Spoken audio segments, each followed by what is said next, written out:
제 뒤편에 보이는 그 탑이 원각사 탑입니다.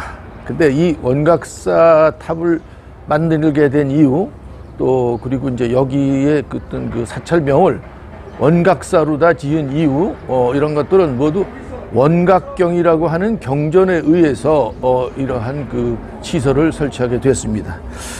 여기 이제 원각경에는 12사람의 보살이 나옵니다.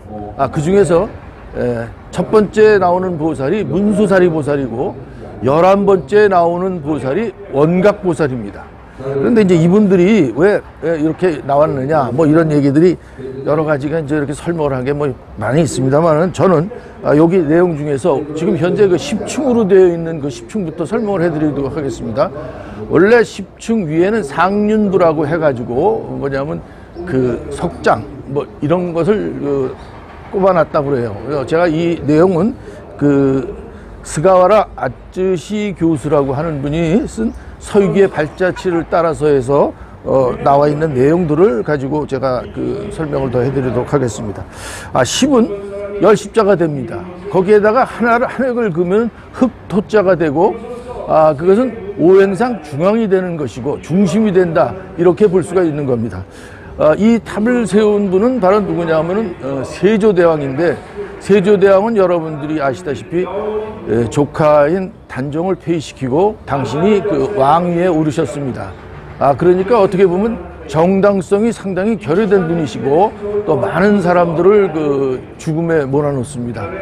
그러니까 상당히 이제 괴로우셨겠죠. 그래서 그러한 것들, 그 다음에 민중들의 어떤 민심을 얻기 위해서 여러 가지 어떤 그런 그 문화 정책을 쓰는데, 마침 말이죠, 이러한 내용들을 가지고 그 만든 영화가 2019년도에 나왔습니다. 풍물조작단이라고 하는 영화가 나왔는데, 거기 나오는 내용들을 보면은 상당히 여러 가지 조작이 되었다라는 것을 아실 수가 있습니다.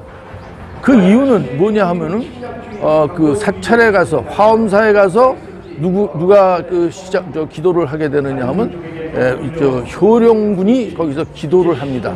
근데 그 화엄사라는 사찰은 이궁입니다. 정궁이 아닌 이궁이고, 거기서 주로 거셔하셨던 분이 누구냐면 태조대왕입니다. 그러니까 거기는 일종의 궁궐이에요. 그러다 보니까 거기에 많은 사람들이 살게 되어 있고, 그러한 사람들을 갖다가 여러 대중들이라고 합니다. 그래서 대중 살림이 많았던 곳인데, 원래 사찰의 그 시스템은 어떻게 되어 있냐면, 기도하는 분이 사는 공간, 기도하는 분하고 사찰의 살림살이를 하는 분하고 그 밑에 허드레 일을 하고 농사도 짓고 여러 가지 제품들도 만들고 또 이런 거를 파는 분들, 또 그리고 사람들이 또 불안하고 여러 가지를 또 묵구리를 하러 오면 또 그런 걸 봐주는 분, 또 거기에서 또 어떤 행사를 하는 분. 그러니까 행사를 하게 되면 뭐라고 합니까? 북치고 장구치고 노래도 하고 지혜도 하게 돼 있습니다. 자, 그런 것이 하는 장소가 사찰이라는 데고, 거기를 가서 효령군이 기도를 했더니 사리에서 빛이 납니다. 그런 내용이 사실 원각경의 초입에도 나옵니다. 그러다 보니까 그러한 내용을 가지고 사리를 보니까 사리를 펼쳐서 기도를 드렸더니 사리가 분신사리, 몸을 나눠서 사리가 여러 개로 나눠집니다. 근데 이거는 어딘가 모르게 굉장히 만든 흔적이 나타나는데요.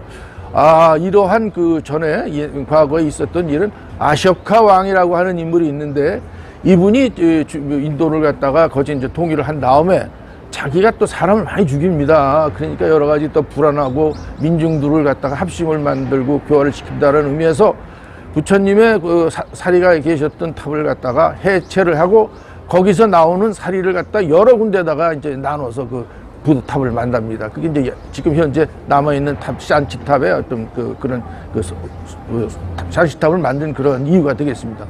마찬가지로 세조대왕도 그러한 것을 본뜨고 싶었습니다. 세조대왕이 여기를 이런 탑을 만들었을 때는 불과 한 70여 년밖에 조선 왕조가 만들어진 지가 한 70여 년밖에 되지 않을 때입니다.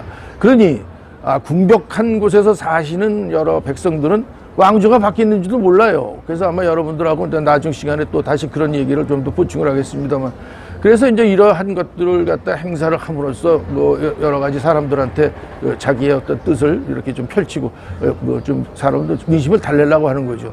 그런데 거기서 나온 사리가 분강하고 발강하고 그런다고 그러니까 그 뭐냐면 그 효령군이 함원전이라는 데가 있습니다. 이제 제가 이제 함원전에 가서 또 여러분들하고 이제 설명을 해드리는데, 함원전에 대해서는 그 굴뚝과 그다음에 경복궁의 그 숫자를 가지고, 경복궁에 있는 숫자를 대표하는 것 건축물을 가지고 제가 논문을 발표를 했습니다. 그래서 지금 여러분들한테 이렇게 그 방송을 해드리는 것은 숫자로 풀어본 경복궁 천문지리의 연속선이다, 이렇게 보시면 될 것 같습니다. 그래서 여러분들한테 오늘 온 것도, 여기 나와 있는 것들도 원방각을 기본으로 하고 수리를 기본으로 하고, 그다음에 어떤 그 나와 있는 표상물이 어떤 뜻을 갖고 있는가라는 표상 언어에 대한 얘기를 하도록 하겠습니다. 자,